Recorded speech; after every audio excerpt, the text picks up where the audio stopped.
미국과 호주와 캐나다, 뉴질랜드 빠른 플럭스 해킹의 공동 경고를 하고 있습니다.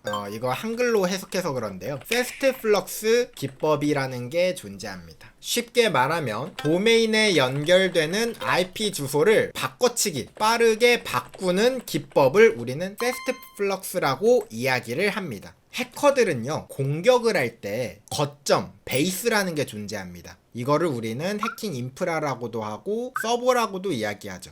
좀비 PC들을 제어하기도 하고 아니면 이 서버를 경유해서 다른 서버를 공격하기도 합니다. 이 서버에도 도메인이 존재하겠죠? nomaltic.com이라는 도메인이 있다라고 가정을 해볼게요. 여기에 IP 주소를 연결해 놨어. 우리가 인터넷을 할 때, 다른 컴퓨터랑 통신을 할 때 IP 주소를 알아야 하거든요. 근데 이 IP 주소를 외우기가 힘들죠. 네이버 IP 주소 알아요? 그러니까 우리가 친구 이름을 검색해서 친구한테 전화하는 것처럼 이해하기 쉬운 글자로 주소를 매핑시키는 겁니다. 자, 여기에다가 1.1.1을 등록해놔. 그리고 nomaltic.com으로 해킹을 하는 겁니다.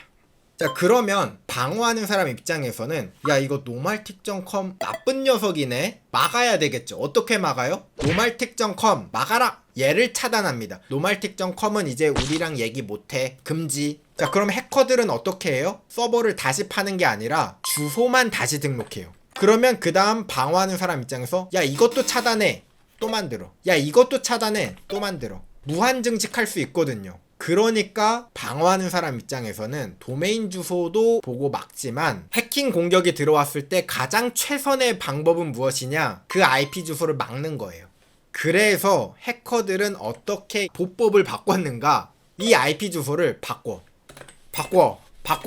이거를 1분마다 바꿔. 이걸 어떻게 가능하게 하느냐? 여기에 좀비 PC들을 활용합니다. 이 좀비 PC의 IP 주소가 다 다를 거잖아요. 1번 좀비 PC, 그리고 2번, 3번, 4번, 5번, 6번, 7번, 8번, 9번, 10번 1분마다 순환시켜. 좀비 PC 대수가 몇만 대, 몇천 대 단위로 있으니까 그거 다 일일이 또 막기도 힘들단 말이야. 그래서 이 패스트 플럭스 기법을 활용해서 해커들이 사용하고 있다라는 거고요. 저번에도 이야기를 드렸었죠. 크리덴셜 스토핑.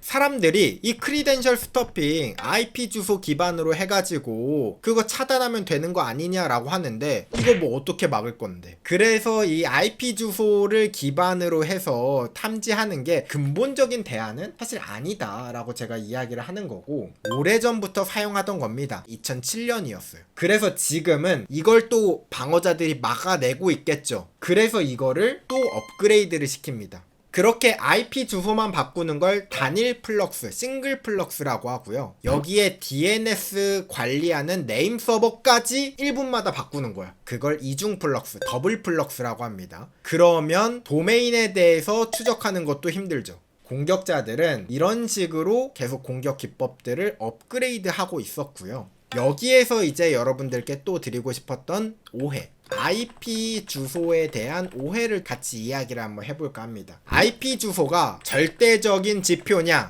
사실 요새는 그렇다고 할 수가 없어요. 여러분들 컴퓨터가 주로 사용하고 있는 IP 주소가 IP 버전 4거든요.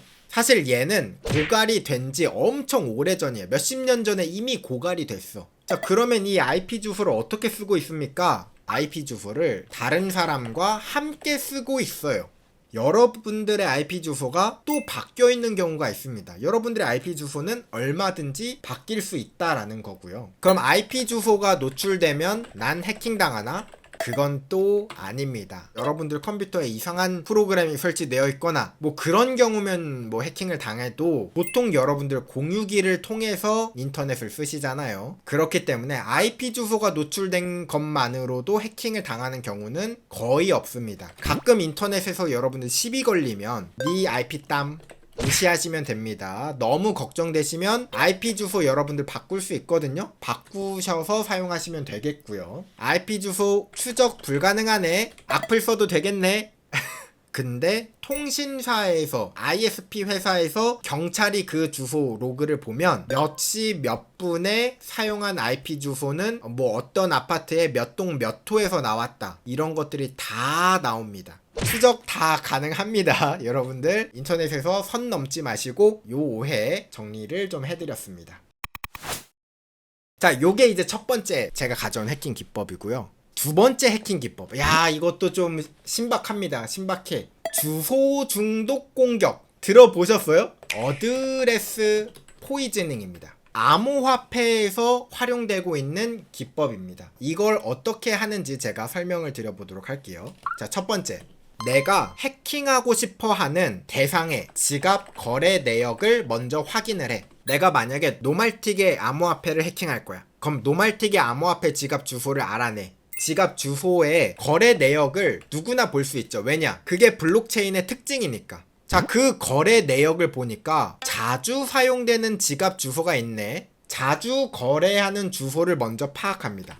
두 번째, 그 주소와 유사한 지갑 주소를 생성합니다. 전체를 똑같게 만들 순 없지만 앞에 4자리, 뒤에 4자리 똑같게 나올 때 동안 계속 프로그램을 계속 돌립니다. 예를 들면 이겁니다. 자주 거래하는 주소가 이거였어. 그러면 비슷하게 가짜 주소를 이렇게 만드는 겁니다. 자, 앞에 4자리 똑같죠? 뒤에 4자리 똑같죠? 그렇게 만든 주소를 어떻게 사용하느냐? 내가 공격할 대상에 0원을 보냅니다. 그러면 그 사람의 지갑 거래 내역에 제 가짜 주소가 최근 거래한 내역에 뜨겠죠.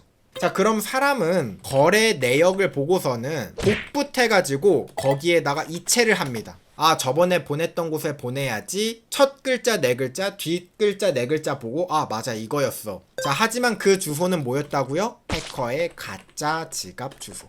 이게 바로 어드레스 포이즈닝이라는 해킹 기법이고, 지금 이 해킹 기법으로 사람들이 돈이 털리고 있습니다. 제가 실제 사례를 보여줄게요. 어떤 사람이 너무 억울해서 올린 겁니다. 1시 33분에 요 주소 DD1B로 시작하고 614C로 끝나는 요 주소에다가 거의 5,000달러의 암호화폐를 보냈어. 바이낸스랑 거래하기 위해서 여기에다가 5,000달러를 넣었대요. 그리고 나중에 보니까 나중에 알아차린 건데, 지금 여기 보면은 하나, 둘, 셋, 넷, 다섯, 여섯, 7개는 자기가 거래한 적도 없는 거래 내역이래요. 이렇게 0원을 주고받으면서 이 거래 내역을 만들어 버리는 거예요. 이 사람이 실수로 여기다 보낸 겁니다. DD1F614C. 아까 뭐라고 했죠? DD1B614C죠? 비슷하죠? 요 주소를 그냥 복사한 다음에 붙여넣기 해가지고 돈을 보낸 거야. 은행 어플도 비슷하겠죠? 이걸로 사기를 충분히 칠 수 있을 겁니다, 만약에. 근데 은행은 중앙에서 관리를 할 수 있으니까 이 자금을 또 회수할 수도 있잖아. 근데 암호화폐는 돈이 나가면 끝이야. 해킹 당하면 그건 개인이 책임져야 되는 게 이 암호화폐의 철학이죠. 그래서 혹시나 제 방송을 보시는 분들 중에서 암호화폐 거래를 하시는 분들은 앞으로 거래를 할 때는 거래 내역에서 주소 복붙 금지.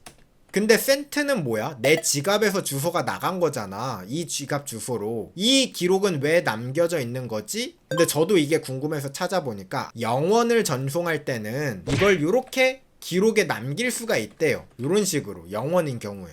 실제로 이렇게 가짜 거래 내역을 쌓이게 만들 수 있는 거죠. 그리고 두 번째로 또 이야기 드리고 싶은 거는, 최근에 바이비트 해킹 당한 거 여러분들 아시죠? 자, 그게 어떻게 해킹 당했는가? 화면에서 보이는 지갑 주소를 바꾸거나 아니면 그 QR코드를 공격자 해커의 주소로 또 덮어쓰는 공격이 일어날 수도 있어요. 그 주소를 복사해가지고 거래 확인하는 사이트들이 있어요. 거래 내역을 보시면 이게 진짜 그 기업에서 사용하는 건지 확인할 수 있거든요. 그렇게 검증하고 큰 돈을 보내시면 조금 더 좋을 것 같아요. 큰 금액을 보낼 일이 없어서 다행입니다. 그쵸? 저도 안심이 됩니다. 부자 안 돼서 너무 다행이다. 해킹당하고 이 불안해서 어떻게 살아. 그쵸?